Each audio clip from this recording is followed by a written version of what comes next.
नमस्कार। मैं डॉक्टर अर्चना जोशी, सह आचार्य ड्राइंग एंड पेंटिंग। प्रिय विद्यार्थियों, आज हम राजस्थान की एक प्रमुख शैली किशनगढ़ शैली के बारे में चर्चा करते हैं।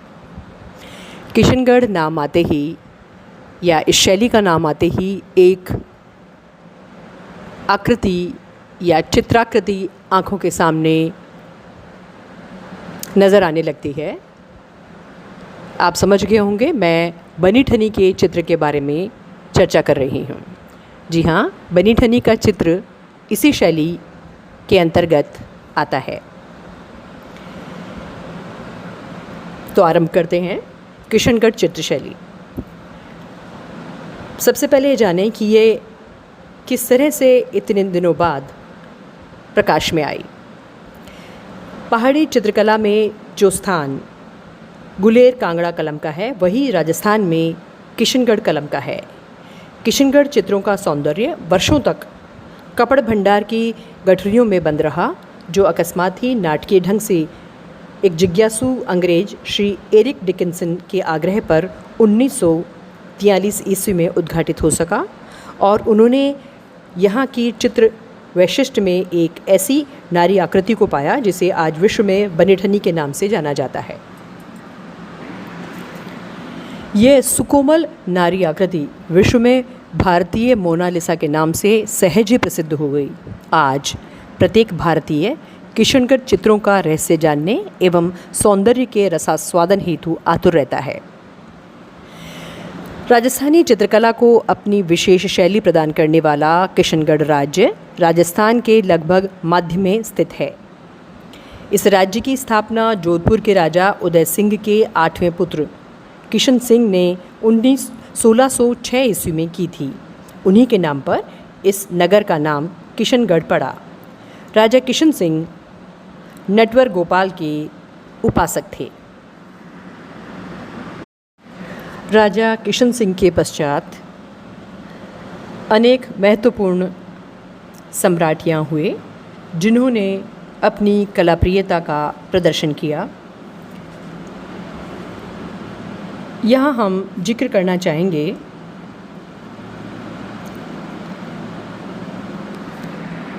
महाराजा राज सिंह का। ये परमवीर, धर्मपरायण, कला रसिक एवं स्वयं चित्रकार थे। उन्होंने 33 ग्रंथ रचे और चित्रण कार्य का अधिकाधिक विकास किया। इन्होंने प्रसिद्ध चित्रकार सूर्यध्वज निहाल चंद को अपनी चित्रशाला का प्रबंधक बनाया था। महाराजा राज सिंह के पुत्र सावंत सिंह थे, जो बाद में भक्तवर नागरीदास के उपनाम से प्रसिद्ध हुए। ये भी वल्लभ संप्रदाय के भक्त कवि व चित्रकार के रूप में विशेष प्रसिद्ध हुए। इन्हीं के दरबार की पासवान बनी ठनी, जो चित्रों में बनी ठनी के नाम से जानी जाती है। कहा जाता है कि बनी ठनी इनकी प्रेयसी थी। राजा सावंत सिंह का जन्म 1699 ईस्वी में हुआ और 1718 ईस्वी में वे राजगद्दी पर बैठे। इनकी शिक्षा दीक्षा इनके पिता की रुचि के अनुसार वल्लभी परंपरा में हुई। इनके समय में राधाकृष्ण संबंधी चित्रों की दीपमालिका बनी। राज दरबार के संग्रह में उपलब्ध 4 रेखा चित्र उनकी कृष्ण भक्ति अनुराग के साक्षी रूप में संग्रहित हैं। 1720 ईस्वी में भावनगर नरेश जसवंत सिंह की पुत्री से उनकी जीवन गांठ बांध दी गई, किंतु उनका हृदय तो कहीं अन्यत्र बंधा था। वे वल्लभ की 5वीं पीढ़ी के गोस्वामी रणछोड़ जी के भक्त थे। कृष्ण भक्ति में लीन सावंत सिंह के हृदय में एक गायिका बनी ठनी का रूप था, जो उनकी सौतेली माँ बंकावत जी के दरबार में ही उसका गायिका रूप आँखों में समा गया था। यही बनीठनी उनकी पासवान थी और जो स्वयं भी एक कोकिल कंठा थी। गायिका का उन्नत ललाट, शीश चंदन के लेप से पीताभ, दीर्घ नासिका, घने काजल में डूबे बांके अरुणाभ नयन, कपोलों पर लहराती हुई अलकें, तिल बिंदु से शोभित चिबुक, मोतियों के बंदनवार की तरह सजी कनक छरी सी कामिनी का रूप लावण्य। सावंत सिंह ने अपनी राधा को जैसे पा लिया हो। यहीं से ही किशनगढ़ चित्रों को एक नया आयाम मिला और राधा माधव के अनेक चित्र इस समय बनाए गए। महाराजा सावंत सिंह कृष्ण भक्ति के अनुराग में डूबे हुए थे और उन्हें राजकाज से किंचित भी मोह नहीं था। उनका मन किशनगढ़ में नहीं लगा और वे राधा माधव की लीला स्थली वृंदावन में अपनी राधा बनीठनी के साथ चले गए। उसके बाद वे 1756 ईस्वी में केवल एक बार अपने पुत्र सरदार सिंह के राजतिलक पर रूपनगढ़ पधारे।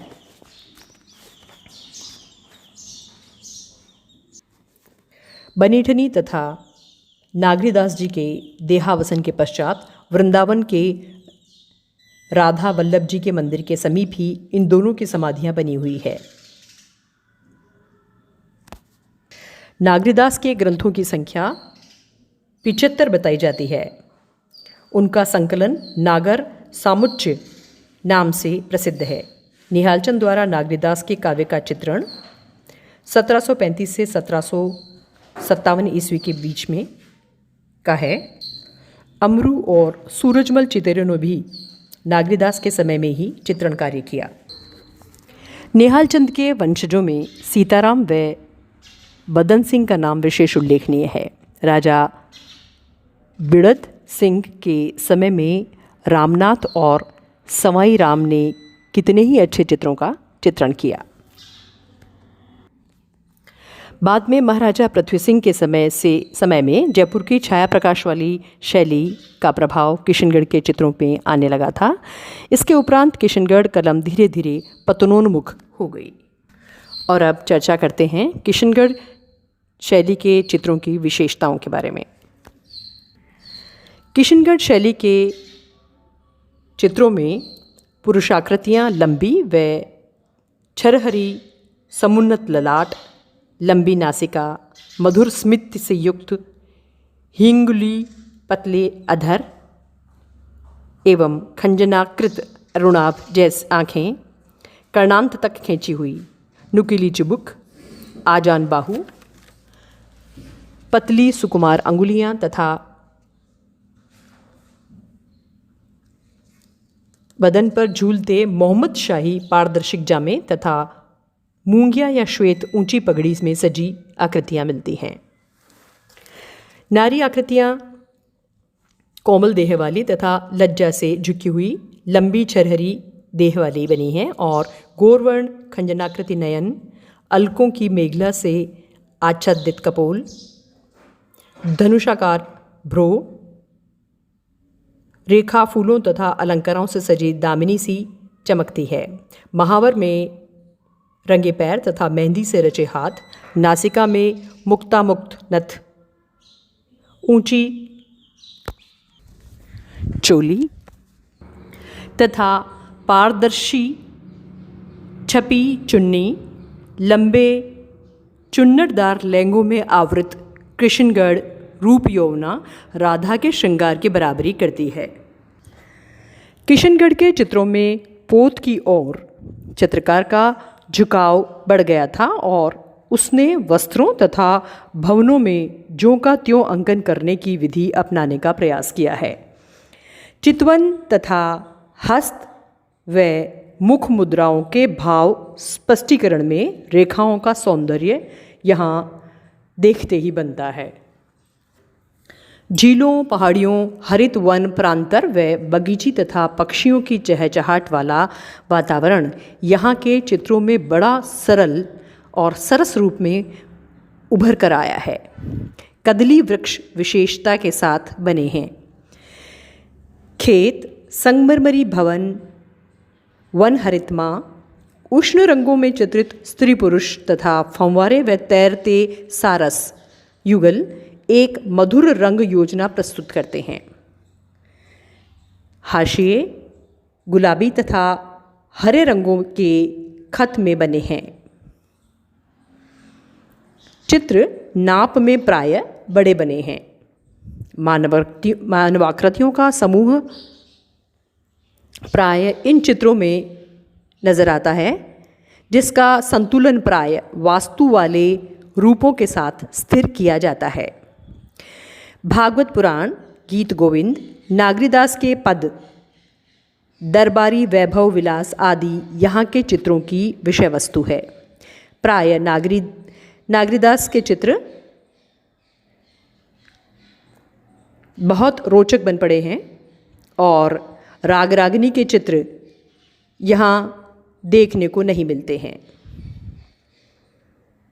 किशनगढ़ चित्रों की सराहना करते हुए कला मर्मज्ञ राम गोपाल विजयवर्गीय ने लिखा है कि इन चित्रों की रूप माधुरी आँखों को लुभाकर इतना वशीभूत कर देती है कि पुनः इन चित्रों को देखने का मोह कला मर्मज्ञ को होने लगता है। तो यह था राजस्थानी चित्रशैली की एक विशेष शैली किशनगढ़ के बारे में हमारा अध्ययन। आप इस अध्याय को पढ़ते रहिए, अध्ययन करते रहिए और जानते रहिए भारतीय चित्रकला के बारे में। धन्यवाद।